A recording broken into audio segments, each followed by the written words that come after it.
Hi friends, welcome to Theni Latha's kitchen.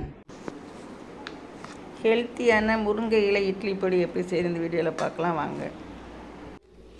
இது முருங்கைக்கிழங்க நல்லா குச்சியெல்லாம் ஆஞ்சிட்டு நிழல் காய்ச்சலே காய வச்சு இந்த மணிக்கு எடுத்து வச்சுருக்கேங்க. நல்லா காய வச்சு எடுத்து வச்சுக்கோங்க. இது முருங்கை பொடி செஞ்சுக்கலாம். உடம்புக்கு ரொம்ப நல்லதுங்க, அயன் சத்து நிறைஞ்சது. இதை வறுத்து பொடி பண்ணிக்கிடுவோம். முருங்கை பொடி செய்கிறதுக்கு தேவையானது உளுந்தம்பருப்பு 1 கப்பு, 1 ஸ்பூன் கடலைப்பருப்பு, ஒரு 10 வத்தல் எடுத்துருக்கோங்க. இது போல் எண்ணெய் ஊற்றாமல் வறுத்து எடுத்துக்கிடுவோம். முருங்கை பொடி செய்கிறதுக்கு 1 ஸ்பூன் கடலைப்பருப்பு எடுத்துருக்கேன். எண்ணெய் ஊற்றாமல் வறுத்து எடுத்துக்கோங்க.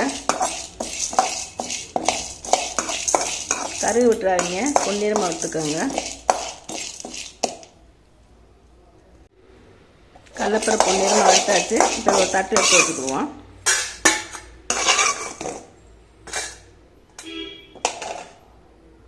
கடலைப்பருப்பு வறுத்தாச்சு. இப்போ ஒரு கிண்ணம் உளுந்தம்பருப்பு இதையும் போட்டு வறுத்து எடுத்துக்கிடுவோம்.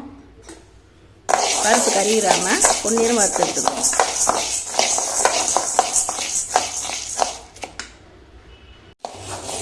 உளுந்தம்பருப்பு நல்லா பொன்னிறமாக வந்துருச்சு. இது ஒரு தட்டில் எடுத்து வச்சுக்கிடுவோம்.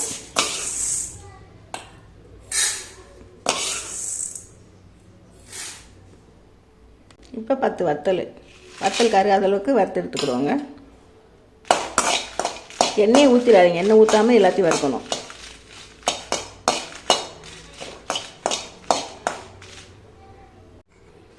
வத்தல் நல்லா வறுத்தாச்சுங்க. கறி விடாத அளவுக்கு இந்த மாதிரி சூடு ஏற்றினாலே போதுங்க. இது ஒரு தட்டில் எடுத்து வச்சுக்கிடுவோம். முருங்கைக்கறி ஏற்கனவே காய வச்சதுனால லேசாக சூடு ஏற்றினாலே போதும், கறி போயிலாட்டி.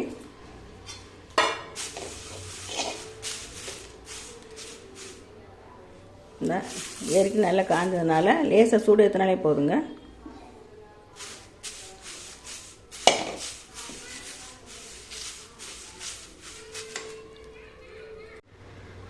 போதுங்க, வறுத்தாச்சு. ரொம்ப கருகி போகும், காஞ்சதுனால லேசாக சூடு ஏற்றினாலே போதும். இப்போ அடுப்பு ஆஃப் பண்ணிக்கலாம். இந்த பொடி தேவையான கல் உப்பு இந்த சூடோடு போட்டுக்கோங்க. கொஞ்சம் பெருங்காயத்தூள்,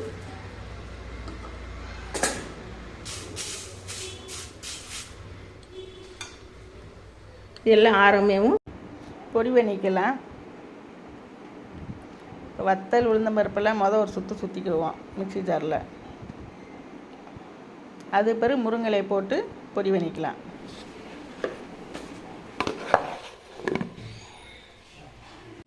முருங்கை பொடி ரெடி ஆயிடுச்சுங்க. பார்த்துக்கோங்க, இந்த மாதிரி பொடி குருணையாக நுணுக்கிடணும். முருங்கையில் கூட ஒரு நாள் வச்சு சாப்பிட்டோன்னு சரியாக போகும். ஆனால் இந்த மாதிரி பொடி பண்ணி வச்சிட்டிங்கன்னா நீங்கள் 1 மாதத்துக்கு கூட இல்லை ஒரு தீர இந்த மாதிரி பொடி பண்ணி வச்சிட்டிங்கன்னா ஒயிட் ரைஸுக்கு, இட்லி தோசைக்கு இட்லி பொடி மணிக்கு இது யூஸ் பண்ணிக்கலாங்க. முருங்கை பொடி ரொம்ப நல்லது, அயன் சத்து வேறு. முருங்கை பொடி ரெடி ஆயிடுச்சுங்க. இது ஒரு டிஃபன் பாக்ஸில் மாற்றி வச்சுருக்கேன். இதை சாப்பிட்டு பார்த்து உங்கள் அம்மான்னு சொல்லுங்கள்.